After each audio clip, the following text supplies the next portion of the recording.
വരച്ചു കഴിഞ്ഞാൽ നല്ല ഭംഗി തോന്നുന്ന, കുട്ടികൾക്കൊക്കെ വളരെ എളുപ്പത്തിൽ വരയ്ക്കാൻ പറ്റുന്ന ബ്യൂട്ടിഫുൾ ആയിട്ടുള്ള ഒരു ആനക്കുട്ടീനെ സ്റ്റെപ്പ് ബൈ സ്റ്റെപ്പ് ആയിട്ട് എങ്ങനെ വരയ്ക്കാമെന്ന് ഞാൻ പറഞ്ഞുതരാം.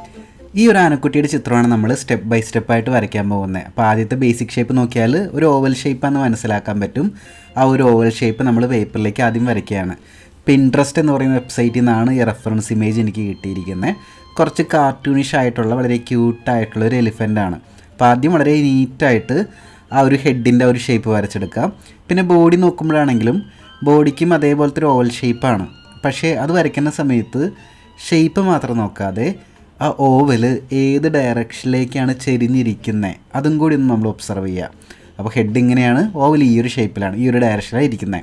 അപ്പോൾ അത് രണ്ടും നമ്മൾ ഒബ്സർവ് ചെയ്ത് ഇത് രണ്ടും പേപ്പറിലേക്ക് വരച്ച് കഴിഞ്ഞാൽ മേജർ ആ ഒരു എലിഫൻറ്റിൻ്റെ പൊസിഷനും ഏകദേശം ഷേപ്പ് നമുക്ക് കിട്ടും. പിന്നീട് ചെവിയുടെ ഭാഗത്തും ഒരു ഓവൽ ഷേപ്പാണ് വന്നിരിക്കുന്നത്. തുമ്പിക്കൈ ഇതുപോലെ ഒരു കർവ് ഉപയോഗിച്ചാണ് നമ്മൾ വരയ്ക്കുന്നത്. അപ്പോൾ ഒരു ചിത്രം നമ്മൾ സ്റ്റാർട്ട് ചെയ്യുമ്പോൾ ഏറ്റവും ബേസിക്കായിട്ട് സിമ്പിളായിട്ട് സ്റ്റാർട്ട് ചെയ്യുക എന്നുള്ളതാണ്. നേരെ ഡീറ്റെയിലിങ്ങിലോട്ട് പോയി കഴിഞ്ഞാൽ നമുക്ക് ഒരുപാട് കൺഫ്യൂഷൻ ഉണ്ടാവും. അവിടെ നമുക്ക് എന്തെങ്കിലും മിസ്റ്റേക്ക് പറ്റിക്കഴിഞ്ഞാൽ റേസ് ചെയ്യാൻ ബുദ്ധിമുട്ടായിരിക്കും. പക്ഷേ ഇതേപോലെ സിമ്പിളായിട്ട് സ്റ്റാർട്ട് ചെയ്യുകയാണെങ്കിൽ എളുപ്പത്തിൽ കംപ്ലീറ്റ് ആക്കാൻ പറ്റും. ഇപ്പോൾ ഹെഡിൻ്റെ ഏറ്റവും ടോപ്പിൽ ചെറിയ ചെറിയ ഹെയർസ് പോലെയുണ്ട്, ബേബി എലിഫൻ്റ് ആയ കാരണം അത് നമ്മൾ വരയ്ക്കുന്നുണ്ട്. കണ്ണ് നോക്കിക്കഴിഞ്ഞാൽ കുറച്ചൊരു കാർട്ടൂണിഷ് ആയിട്ടുള്ള ഒരു കണ്ണാണല്ലേ, വളരെ സിമ്പിളായിട്ടുള്ള ഒരു ഹാഫ് സർക്കിളും ഒരു ഓവൽ ഷേപ്പും വെച്ചിട്ട് കണ്ണ് വരയ്ക്കുന്നുണ്ട്.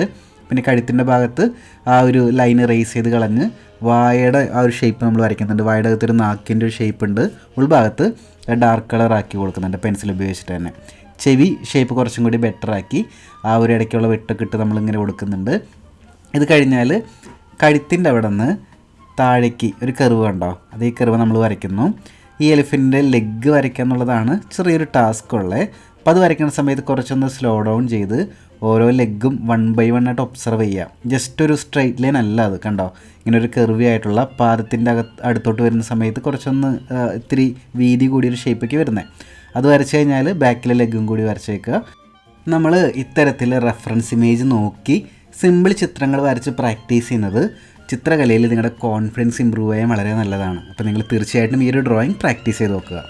വീട്ടിലിരുന്നു കൊണ്ട് തന്നെ ചിത്രകല പഠിച്ച് നല്ല ചിത്രങ്ങൾ വരയ്ക്കണമെന്ന് ആഗ്രഹമുള്ളവർക്ക് നമ്മുടെ ഓൺലൈൻ ആർട്ട് ക്ലാസ്സിൻ്റെ കൂടുതൽ വിവരങ്ങൾ അറിയാനായിട്ട് താഴെ ആർട്ട് ക്ലാസ് എന്നൊന്ന് കമൻറ്റ് ചെയ്തോളൂ. അതിനുശേഷം നിങ്ങളുടെ ഇൻബോക്സിലോട്ട് നിങ്ങൾക്ക് യോജിച്ച കോഴ്സ് സെലക്ട് ചെയ്യാനുള്ള നെക്സ്റ്റ് സ്റ്റെപ്സ് ഞാൻ അയക്കുന്നുണ്ടായിരിക്കും. സോ ആ സ്റ്റെപ്പ് ഫോളോ ചെയ്യുക, എന്നിട്ട് ക്ലാസ്സിലോട്ട് ജോയിൻ ചെയ്യുക.